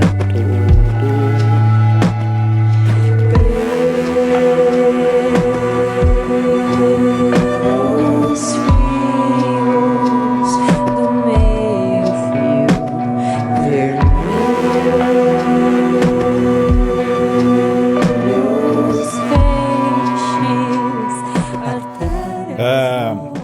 Você já assistiu aquela série que tem no Netflix, Dark? Essa música me lembra a abertura de Dark, né? A trilha sonora que tem ali, os efeitos das vozes, enfim, não sei, me traz essa lembrança. Faz um pouco de sentido, porque esse álbum ele fala muito sobre essa questão da distopia, né? Sim. Esse EP, na verdade, é o meu último EP que eu botou. Então ele fala bastante sobre a questão, então faz Tem sentido uma um pouco essa relação. fez um pouco de sentido. Eu sinto assim, eu gosto e muito desses efeitos de modulação que eu tô ouvindo aqui nos instrumentos, né? Tudo muito ambientado, espacializado, novamente falando, porque é algo que me agrada muito, né? Torna a coisa muito orgânica para mim, muito interessante, né? Tira o pé, assim, te coloca no meio da situação, né? Não fica, é o tipo de trabalho na música, né? Que não me faz assim apenas ouvindo uma música, né? Mas é como se eu tivesse imerso dentro da música, dentro do que está acontecendo.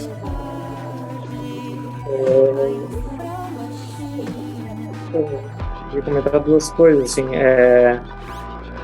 nesse trabalho no EP, ele meio que se assemelha ao primeiro disco, porque aqui eu tive que trabalhar mais sozinho de novo. Claro que tem a colaboração à distância com os outros músicos. Nesse caso, a Puki está cantando, ela desenvolveu a letra comigo também.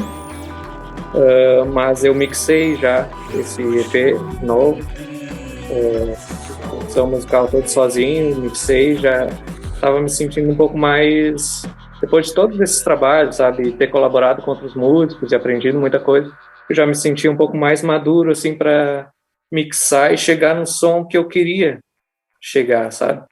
Então, até essa faixa, ela foi uma faixa que acabou não entrando no primeiro disco e ficou meio esquecida, assim, porque não coube esteticamente no primeiro disco. Não que esteticamente, mas o disco já estava fechado, assim, já tinha um número de músicas fechados e ela acabou sobrando. E aí, quando eu pensei nesse EP, eu tinha já pensado cada faixa que ia compor ele, eu pensei, não, essa música encaixa nessa estética. Então eu peguei e trabalhei só com as gravações que eu tinha feito na época, lá em 2014 ou 2015, se eu não me engano.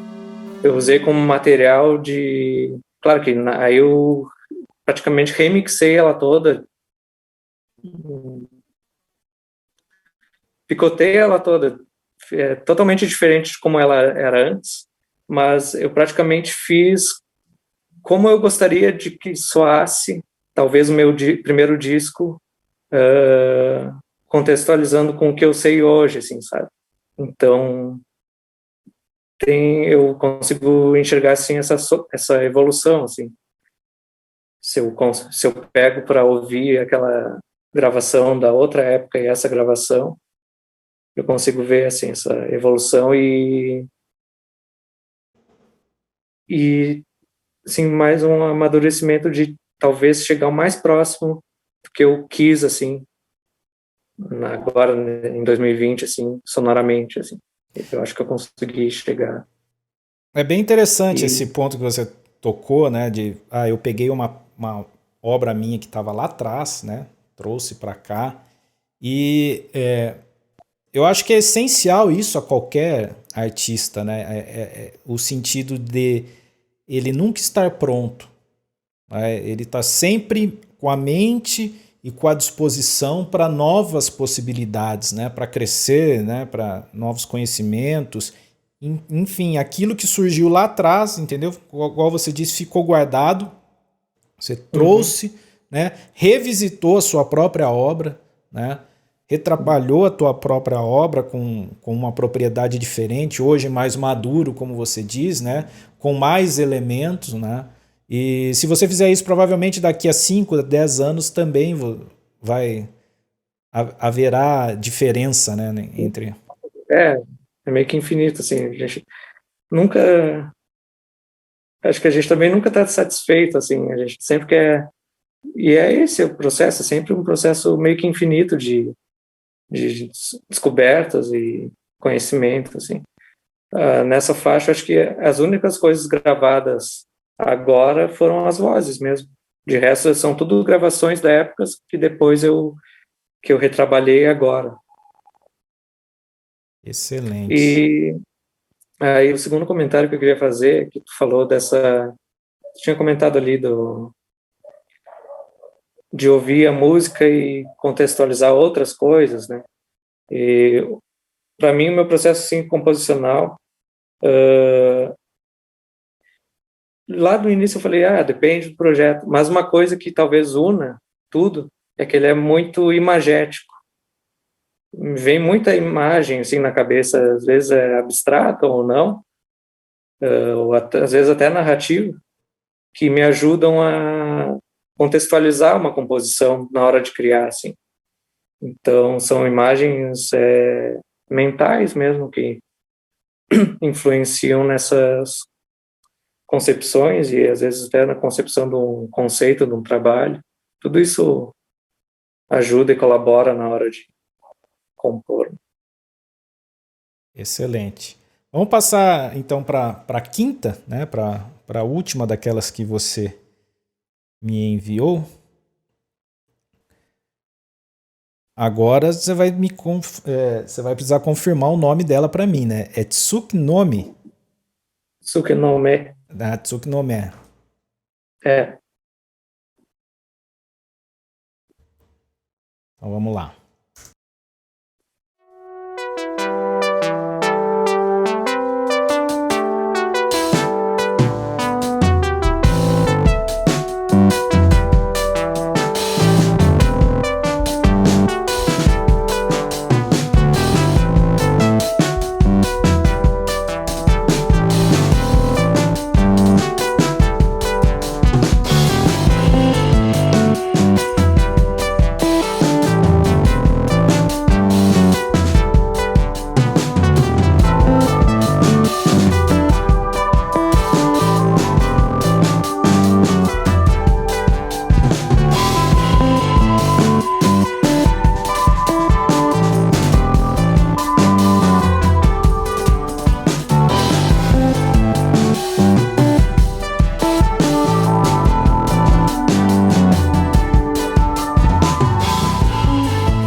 Essa então você fez com participação do Lucas.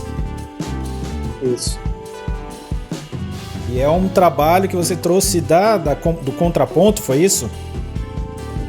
Foi uma composição desenvolvida na faculdade. Era o semestre que a gente desenvolveu a forma sonata.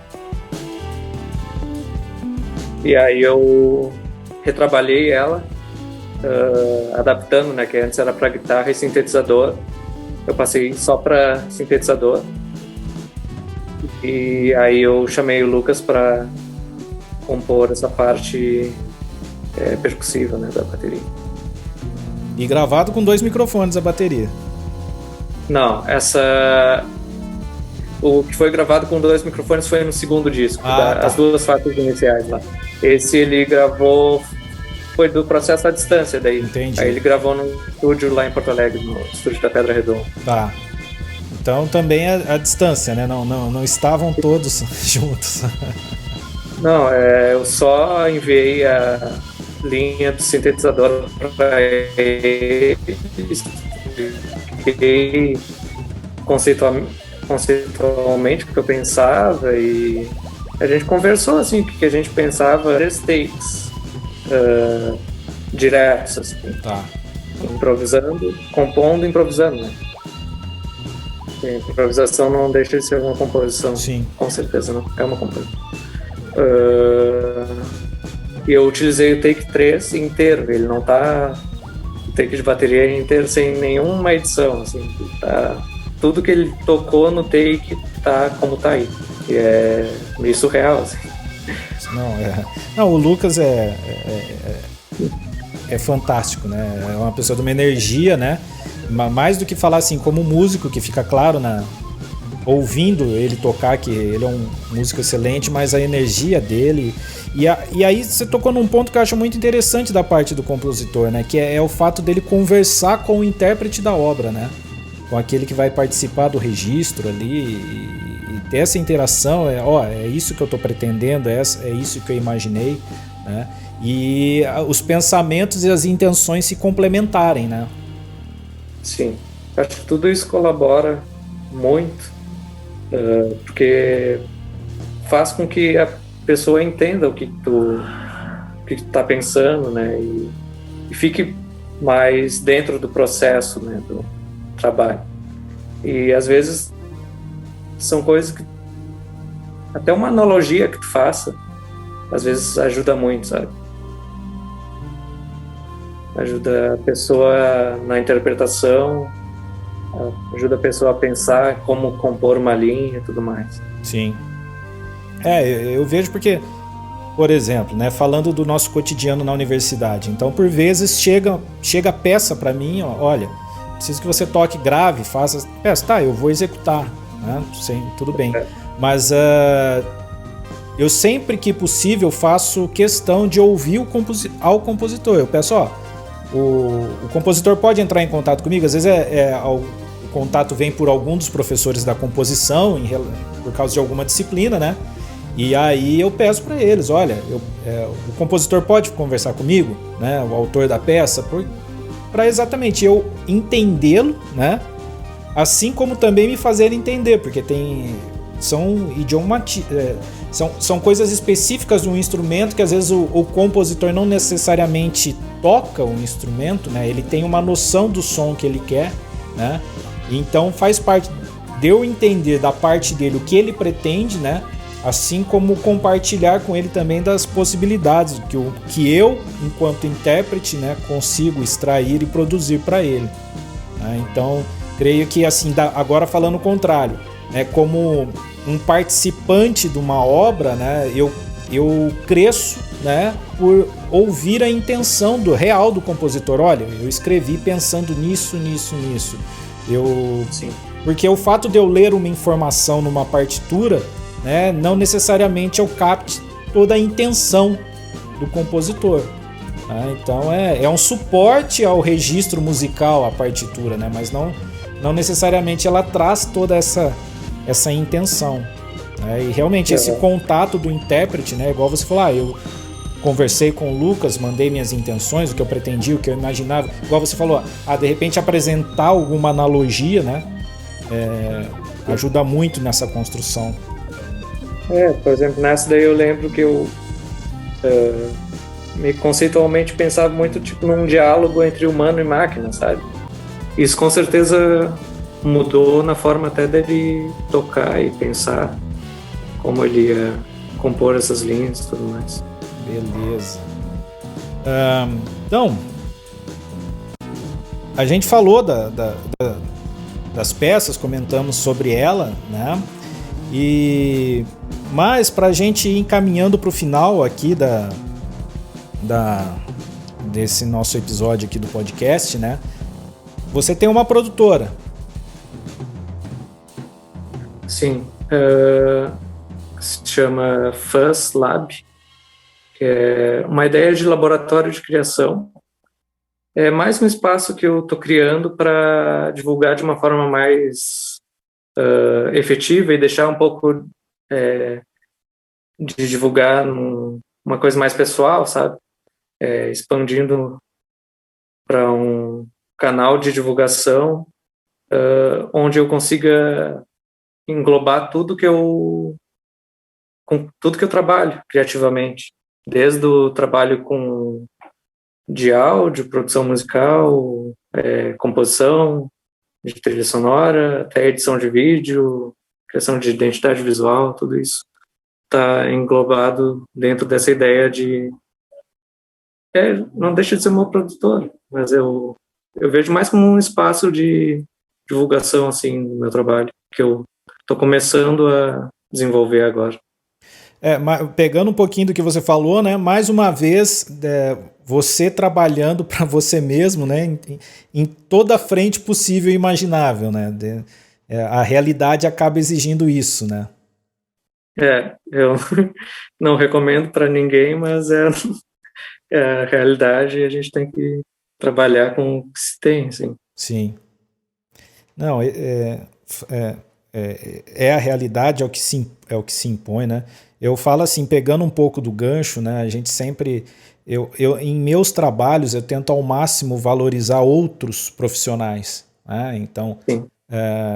Mas existem momentos que realmente você é necessário você se desdobrar, né? pela questão de Sim. recursos, pela questão de tempo, assim, por vários fatores, né? Então, como você disse, não não recomendamos, mas se faz necessário por muitas vezes, né? E creio que, né, a própria questão, igual você também falou, do curso de música, né, dos contatos, dos elementos que não necessariamente você vai trazer uma peça, aquela peça eletroacústica para um álbum, né, mas elementos necessários à elaboração daquela peça estarão presentes, né? Da mesma forma, né, todo esse conteúdo e essa relação, igual a gente comentou também, que a música nos leva, né? Então, você durante o curso teve o contato com o pessoal do cinema em relação da trilha, daqui a pouco você está lá no cinema fazendo uma participação, ou você está trabalhando propriamente o cinema, né? Ou o seu TCC, que você disse, não vou trabalhar de forma que a música não seja subordinada à imagem, mas trabalhe de forma conjunta, né? Então são é uma trama, né, que acaba acaba por ampliar os teus horizontes, né, na tua ação, além do tocar, além do fazer música, né? Então essa predisposição a mesclar conhecimentos, atividades, né? E é mais ou menos isso que você está fazendo com a tua produtora, né? Então ela acaba interligando as tuas diversas frentes de atuação, seria isso? Exato, foi uma necessidade que eu senti, porque às vezes talvez divulgar tudo isso num perfil pessoal ou num perfil onde eu estava fazendo uma divulgação mais ativa, por exemplo, dos álbuns e EPs, talvez ficasse muito confuso fazer e comunicar, né? Uma questão de comunicação. Então, criando esse canal, acho que eu consigo comunicar tudo isso mais claramente e divulgar de uma forma mais efetiva, assim, que eu realizo esses trabalhos, todos esses trabalhos, esses tipos de trabalhos, e que eu estou disposto a realizar, sabe? Que eu tô... Ou seja, começamos lá no pré-universidade, discutimos a tua produção, né, dentro da universidade, enfim, e encerramos agora o programa falando, né, do Gustavo profissional, né?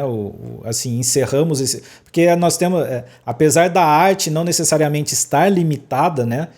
Mas digamos assim, as profissões, existe um pré-profissão, existe a faculdade, né? A graduação. Terminei a graduação, agora eu sou um profissional, né?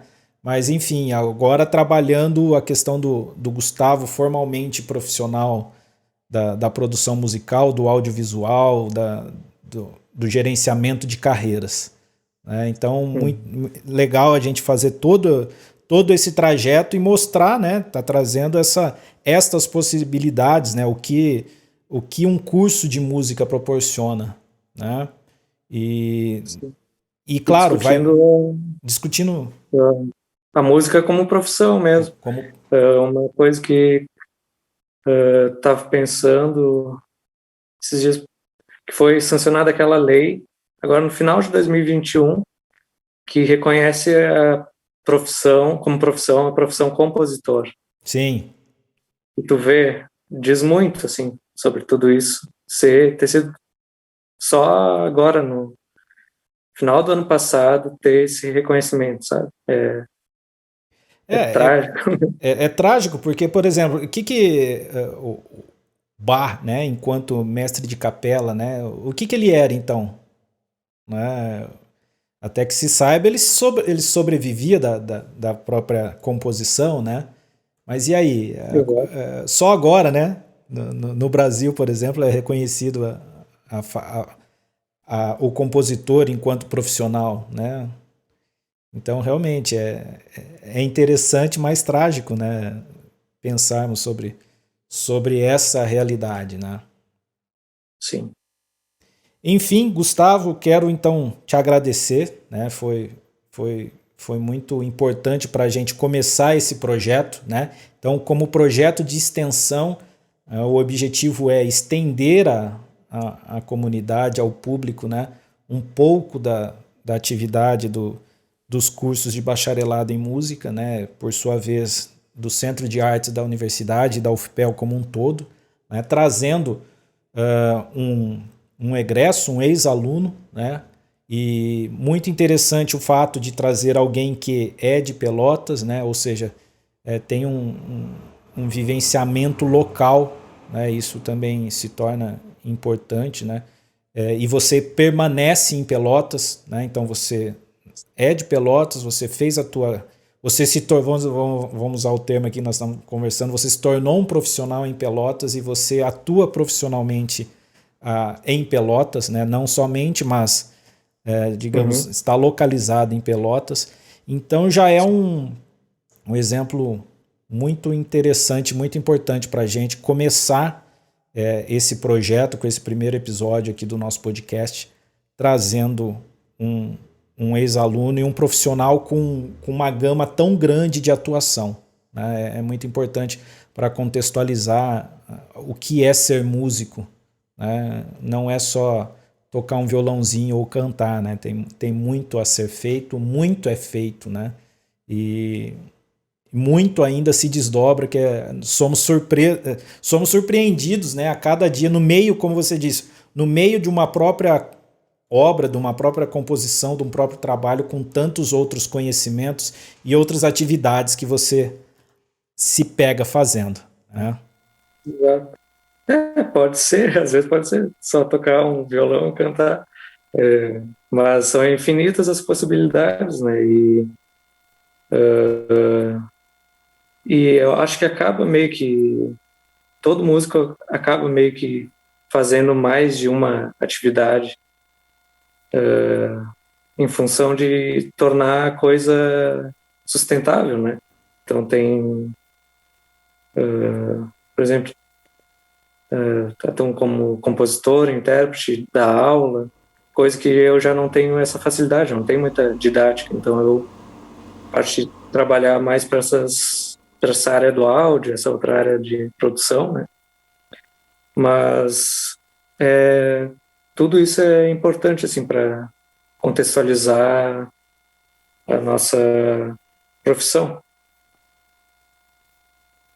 Enfim, você tocou num ponto muito interessante para a gente encerrar, você disse, eu não me sinto tão à vontade dando aula, né? Isso não te faz menos profissional, muito pelo contrário, só mostra uma face, né? Dentro de tantas essas possibilidades, como ser um instrumentista, ser um cantor, ser um compositor, né?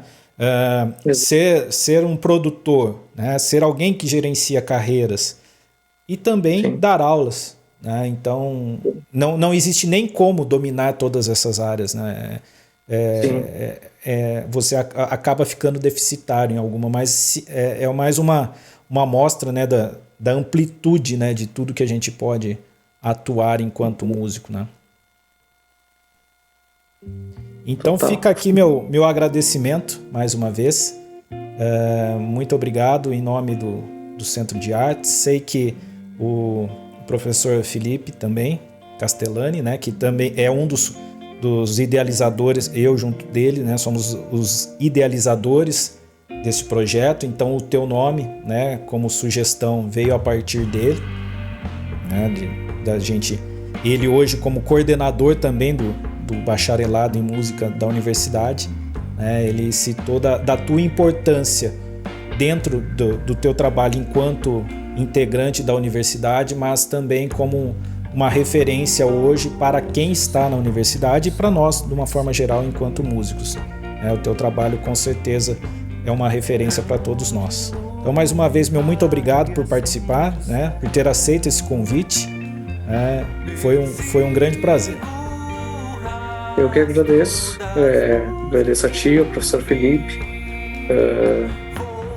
Para mim, eu fico muito feliz assim, em ser lembrado, como eu falei lá no início. E já faz alguns anos, eu me formei, acho que era o semestre 2016-2, só que em funções de greve. Ele acabou no mês de 2017, mas então faz uns quantos anos e ainda ser lembrado é muito importante sim, para mim. E ter esse reconhecimento. E sempre que quiser eu vou estar disponível Eu fiquei muito feliz de participar e discutir todas essas coisas aqui contigo, conversar, rever muita coisa que meio que eu fiz uma retrospectiva de toda a minha produção, assim, e não é toda hora que a gente tem essa oportunidade de discutir a própria produção e mostrar, atingir outros públicos, outras pessoas, né? Então eu agradeço muito pela oportunidade também. Então, fica um forte abraço e vamos nos falando. Espero que tenhamos muitos trabalhos juntos também. Tá certo? Abraço. Abraço. Até.